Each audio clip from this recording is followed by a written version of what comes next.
आज से सबको मिनी बुलाते हैं गार्डन में। ये इसमें आ जाएगा, इसको मेजर करना होता है, ये भी तोड़ सकता है।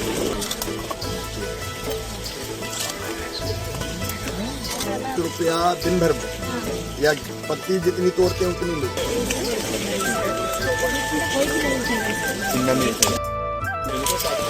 हाँ, इनको साथ में करो। मेजरमेंट ये मेजर लेके ये यहाँ में उठाना चाहिए। आगे देखते हैं, तोड़ने दो भाई। क्या करते हैं, कैसे वो बता रहे हैं, ज़्यादातर इसी काम पे लगे रहते हैं। तो सेल्फ हेल्प ग्रुप का मारे तो टाइम नहीं मिलता, लेकिन ये भी काम करो। सेल्फ हेल्प ग्रुप के माध्यम से भी कोशिश ये कर रहे हैं कि बहनों की आमदनी बढ़नी चाहिए, इनकम बढ़नी चाहिए, क्योंकि ये इसमें भी रोजगार मिलता है। लेकिन कुछ अगर बनाना चाहे और काम करना चाहे तो मुझे आप लोगों से मिलकर बहुत अच्छा लगा। आगे फोटो कैसा लगा? ठीक लगा ना? आगे फोटो खिंचवा लूँ सबके साथ?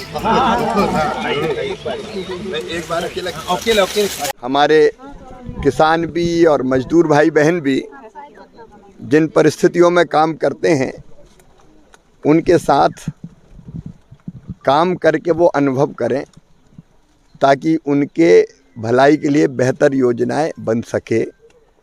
और जो योजनाएं चल रही हैं उनके बारे में भी जानकारियां लेते हैं। लेकिन सही अर्थों में तब इनके कल्याण की योजनाएं ठीक बन सकती है जब इनके साथ खड़े होते हैं, बात करते हैं, काम करते हैं। तो मेरी इच्छा थी कि चाय बागान में काम करने वाली मेरी बहनें, मेरे भाई, वो कैसे काम करते हैं, मैं उनसे बात करूं और ख़ुद भी अनुभव करूं कि हम पत्ती कैसे तोड़ते हैं और उस समय कैसा अनुभव करते हैं। मुझे अपनी इन बहनों के साथ बहुत अच्छा लगा। इनके कल्याण के लिए मोदी जी के नेतृत्व में भी कई योजनाएं चल रही है और आसाम के मुख्यमंत्री हेमंत दाबी अनेकों योजनाएं चला रहे हैं।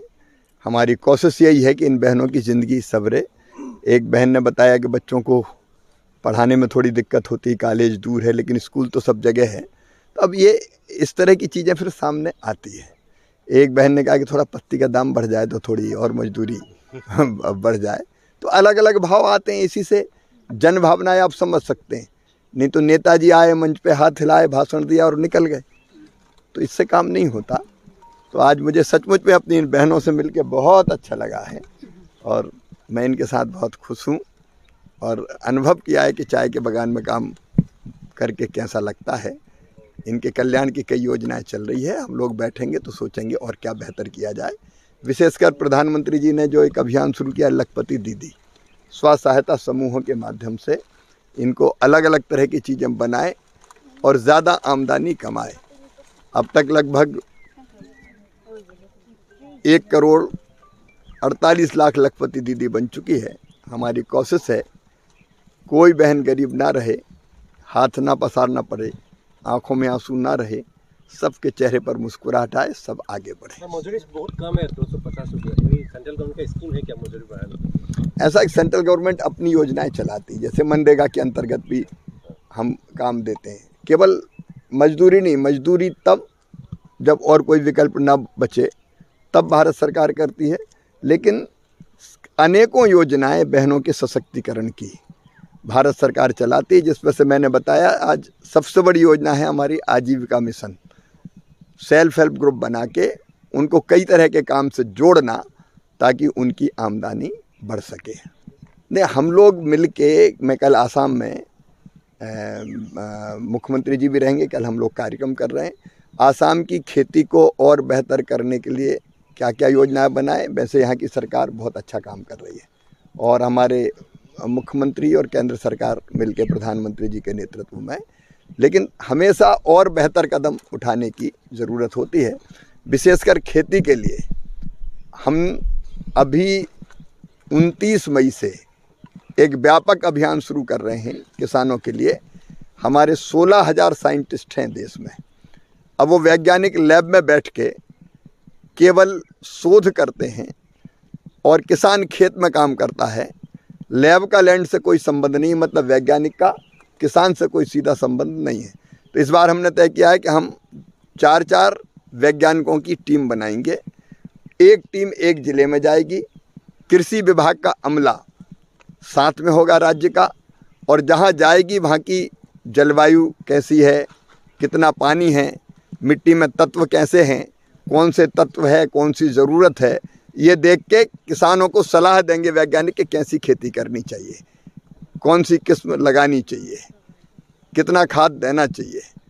तो किसानों की और वैज्ञानिकों की चर्चा होगी। उसके आधार पर हम खरीफ की फसल का उत्पादन बढ़ाने की कोशिश करेंगे, फिर रबी की फसल पे भी हम काम करेंगे। और एक काम और, फूड प्रोसेसिंग का आसाम और पूरे नॉर्थ ईस्ट में अपार संभावना। मैं अभी नागालैंड से आ रहा हूँ, अपार संभावना है। यहाँ के फल, यहाँ के फूल, यहाँ की सब्जियाँ अद्भुत है सचमुच में। और इसलिए प्रोसेसिंग का काम, यहाँ के फल सब्जी सब बाहर जा सके, मतलब आसाम के नॉर्थ ईस्ट के बाहर भी, और केवल देश में नहीं दुनिया में भी जा सके, उसकी भी योजना बनाएंगे। तो दोनों सरकारें मिलकर काम करेंगी।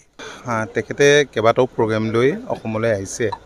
পৰহিলৈ গুৱাহাটীত এখন মিটিং আছে। মাননীয় মুখ্যমন্ত্ৰীৰ উপস্থিতিত এখন তেখেতে সভাত অংশ ল'ব। PNRD আৰু কৃষি বিভাগো থাকিব, জড়িত আছে গোটেই প্ৰগ্ৰামটোত। আজি তেখেত নাগালেণ্ডত এটা প্ৰগ্ৰেম কৰি আহিলে, মিজোৰামলৈ গ'ল, পৰিয়ালো আহিছে তেখেতৰ।